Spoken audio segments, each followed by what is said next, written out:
সুজন ভাই, আপনাকে দৃষ্টি আকর্ষণ করছে এই মুহূর্তে পদুয়ার বাজার বিশ্ব রোড থেকে। আমি হলো আকাশ ভাই। আমি আপনারা যতদিন পর্যন্ত মেলায় অংশগ্রহণ করছেন ততদিন পর্যন্ত আমি টিকিট কিনেছি আমার সামর্থ্য অনুসারে, কিন্তু আমি দুঃখের বিষয় আমি একটা পুরস্কার পাইনি ভাই।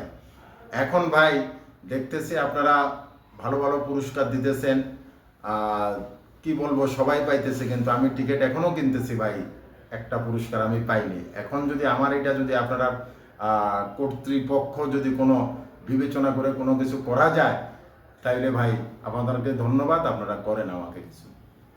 আসসালামু আলাইকুম। আপনি এই পর্যন্ত কত টাকা টিকিট কিনছেন? এই পর্যন্ত আমি মনে করেন যে প্রথম কিনলাম হলো 100 টাকা 5টা, এরপরের থেকে আস্তে আস্তে আস্তে আস্তে বাড়াইছে। আমার পুরো মাসের বেতন শেষ করে ফেলছি। আমি ছোটোবেলায় একটা কোম্পানিতে চাকরি করি, কিন্তু দুঃখের বিষয় কিন্তু আমার বউ বাচ্চা না খেয়ে যায়, না খেয়ে আছে, কিন্তু আমি টিকিট এখনও কিনতেছি, হয়তো পরিমাণে কম এখনও কিনতেছি, কিন্তু আমি একটা পুরস্কার পাই না ভাই। যদি আপনাদের কোনো কিছু করণীয় থাকে তাহলে আপনার এক ধরনের নিঃস্ব হয়ে গেলেন এই জি, আমি এই নিঃস্ব, আমি টিকিট নিঃস্ব। কিনতে কিনতে।